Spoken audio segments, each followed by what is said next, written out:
Room. Oh,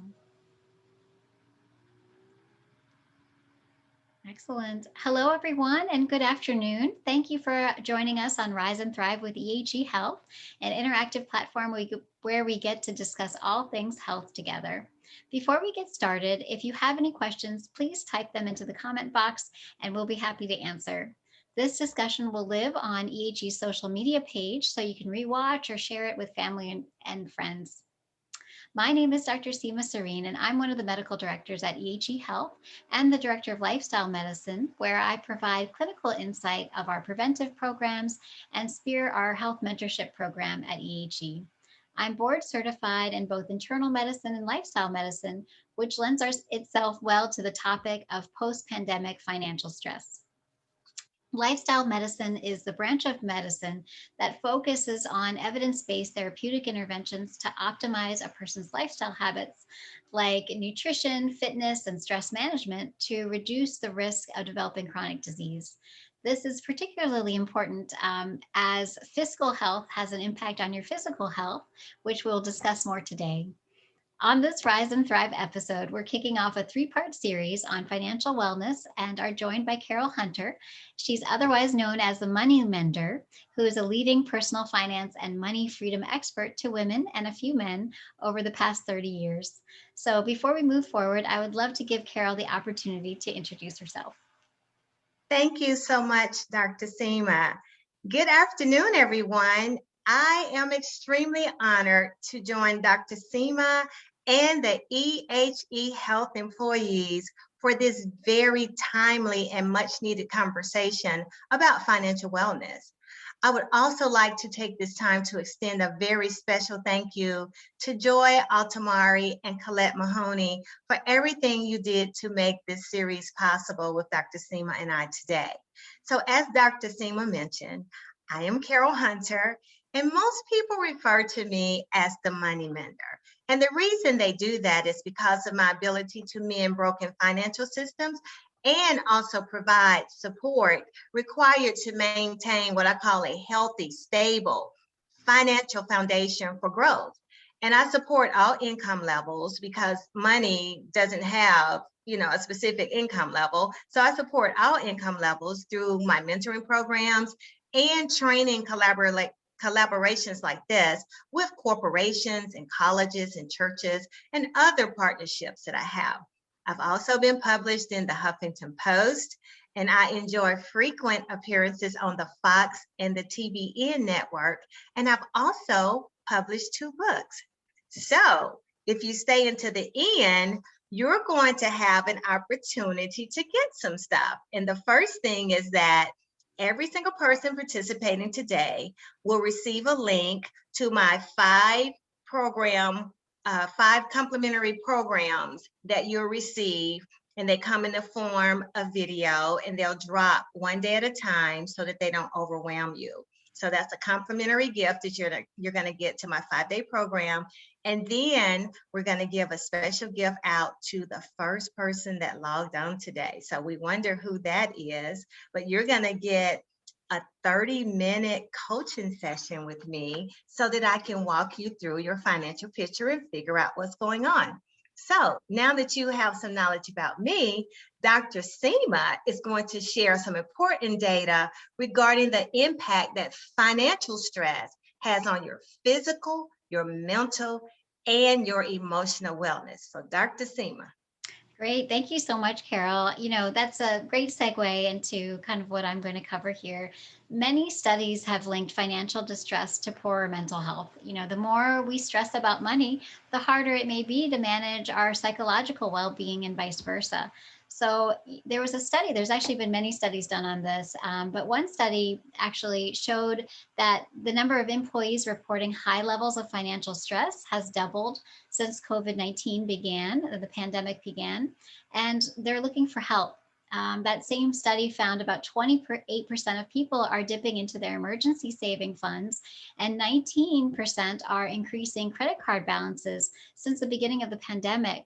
So that's why it's so important for us to consider our financial, mental, emotional, and physical health during this time. Physically, financial issues can lead to many things. The first one that we think about is chronic stress. So, your financial situation might kind of plunge you into a state of chronic state of stress where you're constantly worrying about money. And that interferes with the ability to live the life, that you want to lead. The other piece is the impaired physical health that can happen. Definitely the body and the mind are connected. So chronic financial stress can cause wear and tear on your body. It may contribute to diseases, including heart disease, high blood pressure, weight gain, loss of sleep, and so many other issues as well. From a mental health standpoint, it can also contribute to anxiety, panic attacks, and depressions. And we're seeing that more and more during the pandemic and beyond. The uncertainty of the future and this and or a sense of dread may cause both latent anxiety and acute bouts of panic. And also the sense of feeling helpless from financial woes can create those feelings of pessimism, feeling worthless, and sadness. So it's so important to address those concerns and get to the root cause. The other issue that we're seeing a lot in direct patient care and across the nation is that people are developing unhealthy coping behaviors. And we're seeing that more and more, not even before the pandemic, but more so during this time. You might seek to avoid, unpleasant feelings of anxiety or stress that's associated with your finances by overeating or overindulging in alcohol or adapting other unhealthy behaviors, maybe sleeping more, sleeping less, binge watching to an unhealthy level. So, and even for example, if you're a recovering alcoholic or have a history of substance abuse, we've seen that the added financial pressures can serve as a trigger for relapse. So we really want to understand what's going on within all of our lives and then get to the root cause of the problem if part of that is finances. So, Carol, what can we do about the root cause of these financial anxieties? And how do we plan for the future and avoid money stress, in the first place? Well, first of all, Dr. Seema, all I can say is, wow, that was some great information. I mean, that was a wealth of knowledge as we work through the stress in our present world, because I mean, it goes without saying, whether it's low stress or high stress, we're in a very stressful environment. The pandemic, amongst other things, and this pandemic has set in motion many of the stressors that you mentioned. And personal finances, unfortunately, have been impacted as a result. And in this first session, my goal as a money coach is to help everyone press the financial reset button. It's time to look at where we are. And so regardless of how the pandemic may have affected your financial stability and mindset, it's time to press reset at this time in our lives. And so I want to kind of start with this analogy that's not financial, but it'll make sense. And so every year when I visit my annual primary care doctor, she always says, Carol, I'm so proud of how you participate in your preventative maintenance to preserve your health. And that's really important to me because I'm 60 years young, but of course we're not old. I'm 60 years young.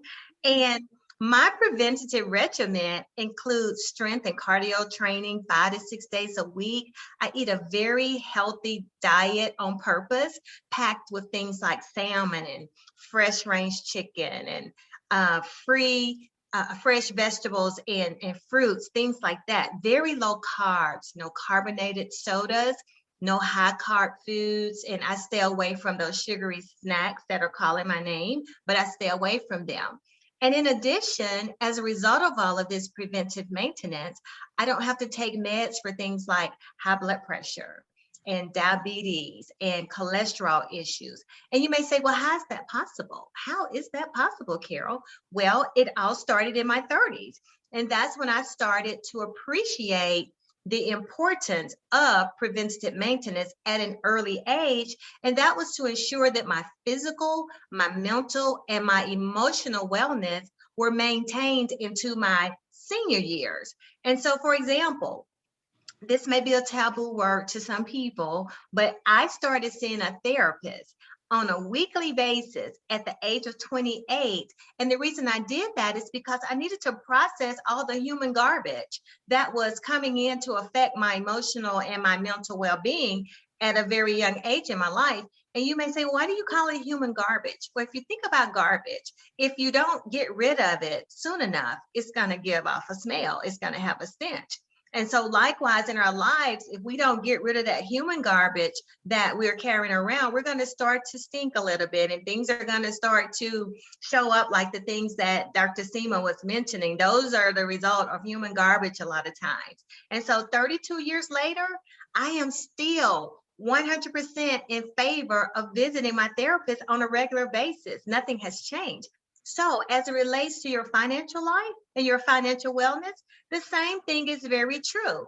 And to maintain financial wellness, it's important that we start that at a young age. So just as I was not knowledgeable of how important preventative maintenance was regarding my physical and emotional health, I became knowledgeable at an early age. The same is true when we talk about our finances. And I just need to say this: in this country, in the great United States of America where we live, we do not offer enough advanced preparation and information to prepare young adults for real life regarding money management. We just don't do a good job with that. And unfortunately, like maybe some of you, I learned the hard way in college by accepting too many pre-approved credit cards. They gave me Skittles and I gave them a signature. Are you kidding me? I signed for credit cards for Skittles. We won't even talk about that today. T-shirts. And Dr. Seema got T-shirts. And so we signed our little names away, but both of us, we can say today, if we had known in our 20s what we know today about money, about investing, about insurance, estate planning, mortgages, interest rates, emergency reserve, retirement planning, I promise you, our choices fresh out of college, and if you didn't go to college, fresh out of high school, would have been different. So Dr. Seema, what do you have to say about all that? Yes, absolutely. And, definitely going back to my early 20s, college days, and even younger and older, I have to admit that, I fell into the same things. And it's so tempting when you're not educated and you don't know what to do next, to sign your name for some Skittles or, whatever they're giving in advance of, getting you that signature.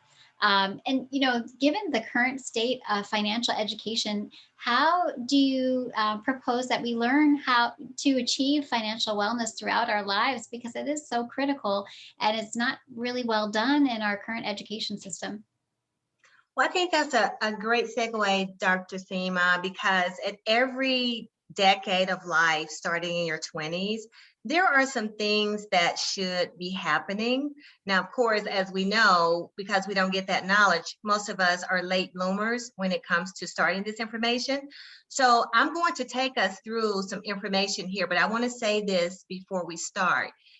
If you're older than 20, because I'm going to start with your 20s, if you are older than 20 today, I want you to know this is a no judgment zone. The bottom line is we don't care how old you are. If you are now 45 and I'm about to tell you some things that should have happened in your 20s that you did not do, at 45, this is the day to start doing those things. Because my motto is you're never too old or you're never too young to start doing something. Doing something is better than doing nothing at all. So we want to take that pressure off of anybody that's like, oh my God, why didn't I know this in my 20s? I mean, I'm so far behind. No, today is your start over day. Remember, we're pressing the reset, okay?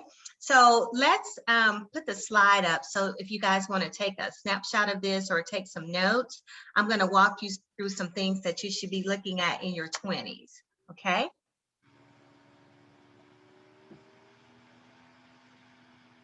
So we're going to start by making savings a priority. Okay, that's what we want to do first. In your 20s, that's the best time to start saving money. It doesn't matter how much, it's more about the habit. So if all you can save is $20 a month right now, if you can save 50, you can save 100, it's about the habit of saving. because you want to increase what you're doing by making it a priority. And then likewise, you want to make sure you avoid creating excessive debt. That's what I did in college in my 20s. In my 20s, I should have been avoiding excessive debt, but I was doing the opposite because I didn't know any better. I had this plastic card and it would spend up to a certain amount. Nobody ever told me you should never spend more than 30% of the amount that you have to spend because that will cause your credit score to drop. Nobody was telling me that. They just gave me a credit card. And of course, I was spending more than 30%. And then the next thing you want to do, this is one of my favorite things to talk about. You want to create a reasonable spending plan that aligns with priorities. Now, you notice I have budget in parentheses. I only have it there because spending plan may not be terminology that you're familiar with because most people use the term budget, but budget affects your psychology. Budget for most people is a negative word. Budget says unrestricted. Budget says Bob said I can't do this, or Susie said we have to stay within our budget. And so that creates arguments and feelings and emotions. And remember, we're trying to have emotional well-being. We're trying to be on the good side of our health. And so we don't want to create stress because we're using the wrong terminology to manage our money. So the root word of spending is spend. So if you have a plan where you can spend, now you can spend and it's aligned with your priorities and the things that you need to be doing, because what your spending plan does, it gives you a set of boundaries to make sure that you stay within that realm of spending, because you never want to spend more than you have coming in. And on a good day, you want to make sure you have what we call discretionary income. So you have some money left over to invest and build after you have taken care of the necessities like your housing and utilities and car payments and things like that, health insurance and all of that. And then in your 20s, this is an excellent time to start building what we call an emergency fund. Dr. Seema mentioned that earlier, and I will tell you as a money coach this year, those people that had emergency funds that were affected by job loss or loss of hours or company making different adjustments with their pay, they had to tap into those emergency funds. And unfortunately, because this went on for practically a year, a lot of those funds have been depleted. And so many people are at the point of ground zero where they're having to start over again. But imagine if that was you and you didn't even have that emergency fund to work with. And then another thing that you want to do in your 20s is make regular contributions to your retirement fund. This is the best time because time is your friend. You have time on your side. So the sooner you start, the better, because at some point you're going to get to a place where you don't want to work anymore and you've reached what we call your retirement years. And a lot of times we leave money on the table. For example, companies may match you. So if your company says, if you contribute up to 5%, we'll match up to 5%.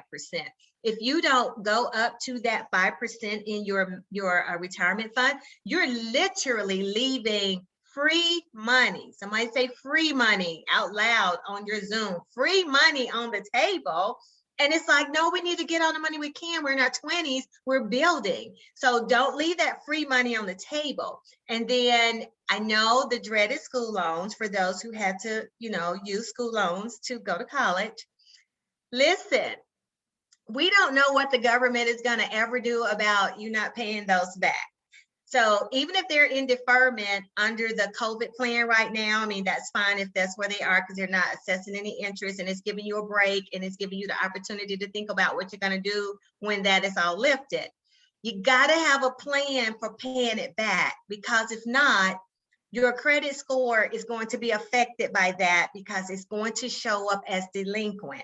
So you have to figure it out. So some things that I recommend as it relates to student loans is, especially if you're going back to like graduate school, I would recommend that if it's possible, delay graduate school just a little while so you can save up some of the money and find out where scholarships and other stipends that may be available for you to support your cost.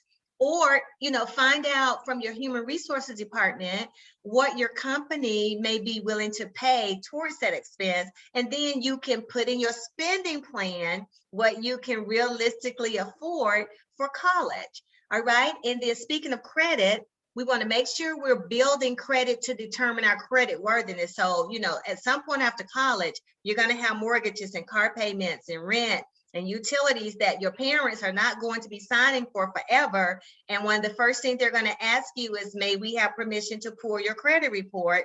So you've got to build a history. So if your school loans are late, your history is not going to be good. If you have too much debt, your history is not going to be good. And that is going to affect you in a negative way and cause you to pay more interest. The last two in your 20s oftentimes get ignored, overlooked, unimportant, because the thing is, I'm young. I don't need that right now. That's for my parents. That's when I get older. No, you need that right now, because we never know at what time in this life we're going to expire. And so life insurance helps to cover those costs. And the will, everybody needs a basic will. Even if you just have tennis shoes, bicycle, and a book bag, we need to know what to do with that if you die, because believe it or not, people fight over stuff like that. It's like, no, I really love that bicycle she had, and she always told me I could have it if anything ever happened. People start showing up and acting differently when you die. And so you need to have your stuff in order in writing. And when you do a will, make sure that you also do a healthcare directive and a power of attorney, because if you should become incapacitated, somebody needs to be able to access your money to carry on your financial affairs. That gives them fiscal responsibility to be able to do that. So they need to be trustworthy and competent, not somebody that's going to come in and wipe out your account. And then from a healthcare directive, you need that, especially in a COVID environment. In a COVID environment, you may be in a situation where you have to be intubated with a ventilator, and that may not be what you want. Your healthcare directive will give permission to or not to do that. Otherwise, there's another family fight. There's a situation where somebody has to make a decision. So those are things that should be happening in your 20s. If they didn't happen, again, whatever age you are right now, today is your day. So Dr. Seema? Yes, I love that. Thank you so much, Carol. That is just gold right there. I think that is so important to start at whatever age you are and understanding those basic concepts that will carry you throughout your lifetime.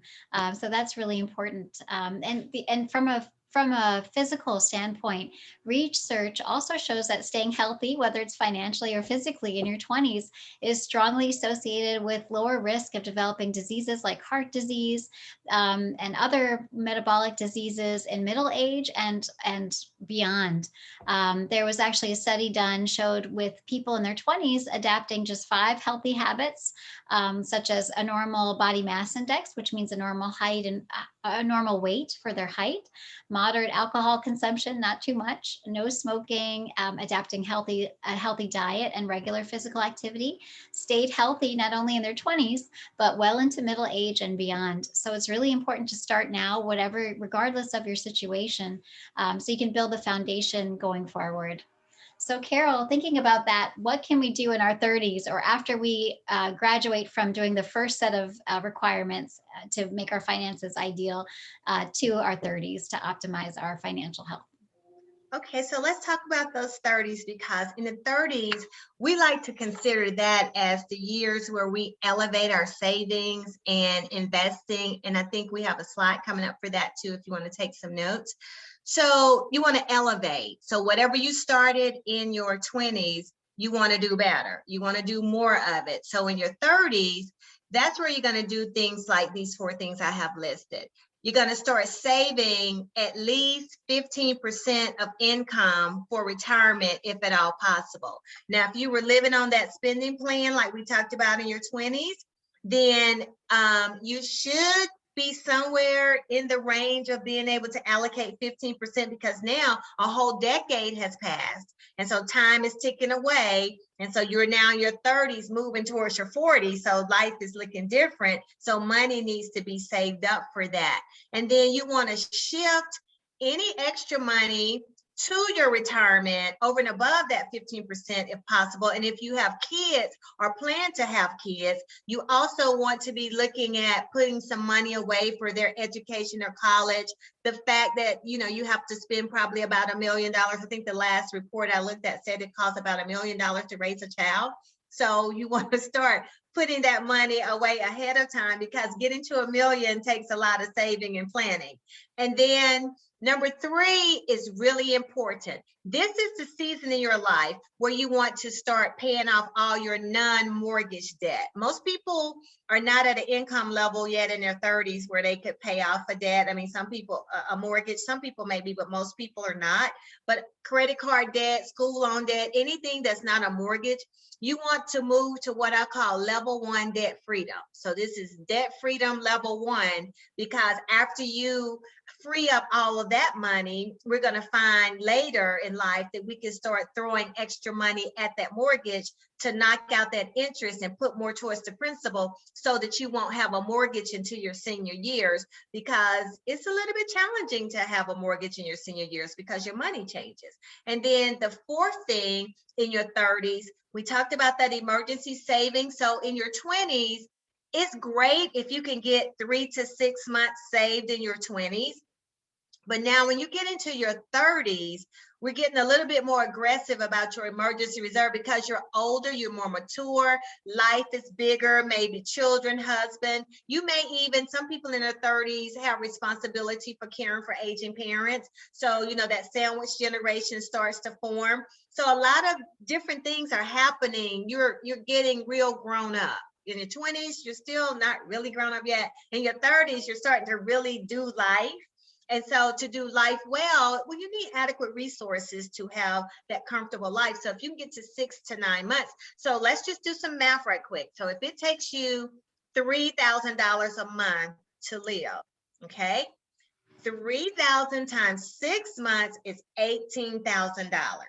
Now you got that handy dandy spending plan. You got to figure out what needs to happen or not happen for you to start amassing a minimum of $18,000 over and above everything else you do. So can you see how all of this is starting to come together? And I just want to make this note right here. The first 2 decades of adulthood are your single biggest asset. Those are assets. Your 20s and your 30s are assets to you. And it's because you have time. Time is an asset, and it gives you more opportunity to benefit from compound interest. And so we want to make sure that we don't lose those 20 years from 20 to 30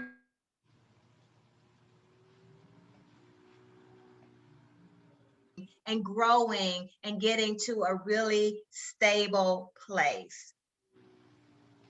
That is excellent. Thank you so much, Carol. Absolutely. And, and thinking about the things that we want to accomplish in our younger years, from a medical perspective, in general, significant health issues are more likely to develop in your 40s, 50s, and beyond. So, really making sure that we're filling our bank, our physical bank and our metaphorical bank leading up to this time is really vital. So the actions we take today, what we're thinking, how we're eating, how much we're moving, really impact our health tomorrow.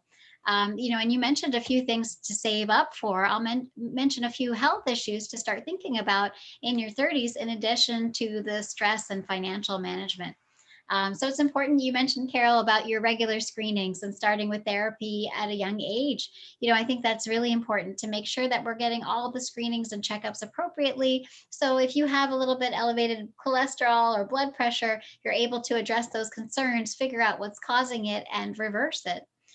So taking good care of yourself, proper nutrition, getting regular physical activity is important, and doing that family planning as well. So even if you're a male or female, it's important to, or otherwise, and you're thinking about having a family, you want to make sure that you're going to have a very seamless progression and be able to provide for your children going forward. So making those important savings for that, as well as just thinking about a healthy pregnancy.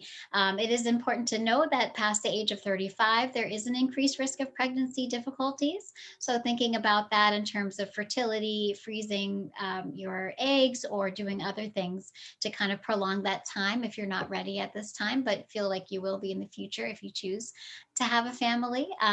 The other things are, checking things like going and getting regular blood testing and all to make sure that you're checking your cholesterol, making sure you don't have prediabetes and other things to avoid disease in the future. So I know that our time is coming to a close. Carol, thank you so much for these powerful pointers and advice. I know I learned a lot, and I'm sure every one of us did here listening to this podcast and or to this televised Facebook Live series. But we're going to pause now and answer a few questions during our remaining time today. But before we do, what are some additional resources and reading that our audience can do to learn more? Absolutely, Dr. Seema. I think we have a slide just in case they want to take a picture of them. So the first thing that I'm going to recommend are some budgeting apps. Unfortunately, they don't call them spending plan apps, so I had to put that word budget in there. But there's two that I recommend. One is called Spending Tracker, and it's very good if you're a beginner at doing any type of spending plan or budgeting so that you don't become overwhelmed. It's just really ABC straightforward. You can download them from your app Play Store, and you can also load them onto your laptop. So, whichever method you choose is fine. And then there's another one that's called Mint. Beginners can use Mint as well. But it requires just a little bit more because it gives you a little bit more. So if you're into your spreadsheets and all that type of stuff and you want to get really fancy and pretty with it, then that's what the Mint app will do for you. And then because it's important for you to begin with a credit history, there's a free service called creditkarma.com. And you can download the app. Again, you can download it on your laptop or on your phone. And what I love about Credit Karma, it gives you 2 of your credit scores. And so it usually runs maybe about 30 to 45 days behind what FICO would show you, but it keeps you in your range. And then it gives you a lot of detailed information to help you understand why your score is what it is. And let's say, for example, you wanted to close a credit card. There is a feature on there that says before you close your credit card, this is how it's going to affect you. So it will actually let you know if it's going to drop your score, because that may be a card you don't need to close right now because it has your longest history, and that's what's keeping your score higher. For those of you that need to do some estate planning, LegalZoom.com, if you're going to do it on your own without an estate attorney, they have very inexpensive do-it-yourself modules and programs that you can purchase. And they also give you, with that purchase, some online assistance for a period of time. And if you need more assistance, then you can pay for a higher plan so you can get all the assistance that you need until you get it done. And then for those of you that are more interested in where are you going or where do you need to be going with your retirement and don't really have that figured out and maybe not working with a financial planner right now, then the first thing you want to do is Google a free retirement calculator, because those are out there. And then one of my books, Debt Free Forever. It is a very holistic book. It helps you both from a practical as well as a spiritual perspective, because money, is all things to all people. And so you can visit my website, themoneymender.com, and then just click on shop, and then we will send that book out to you. And finally, for everybody who stayed around, here is your free gift. You can log on to the BeFreeChallenge.com and you will receive my 5-part financial training. This is an amazing training. At some points, it may bring you to tears because you're going to have a come to Jesus moment with your money, where you have to be real, authentic, and honest, all the way down to, why do I even have the money behavior that I have? Where did that start? How did I become the person I am with money?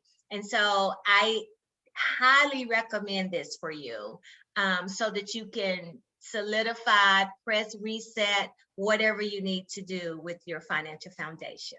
Okay. That is excellent. Thank you so much for those pointers, those resources. I can't wait to go online and try that financial program that you have. So we have a couple of questions. I'd like to just spend the next few minutes going over them. They're both for you, Carol. Okay. The first one is, what's the difference between financial planners and financial advisors? And at what stage of life should I talk to one, or should our audience talk to one? Well, I think that as soon as you start earning money, that's a good time to have a conversation with the financial planner and advisor. And the reason being is because the things that I just walked you through in your 20s and your 30s, you probably are not going to know those things. And if they are a good planner or advisor, which a lot of times is used interchangeably, some people call themselves advisors, some people call themselves planners. Some of them have what's called CFP licenses, some of them don't. Some of them are really good educators and really value you as a customer, and some of them are really interested in high commissions. So for me, I like to get referrals for financial planners or advisors, because if somebody else has had great success using a planner or an advisor, and I trust that person, then that cuts out all of that trial and error that will have to happen after I've filled out this very lengthy form that they're going to require me to fill out, only to find out they're not really my guy or my girl. Mm-hmm. So Right. as soon as you start earning money, you should be thinking about who's going to help you navigate your money journey through life. That's great. Thank you. Our next question is, I'm getting married soon. Would you advise to have joint or separate bank accounts? This is a great question.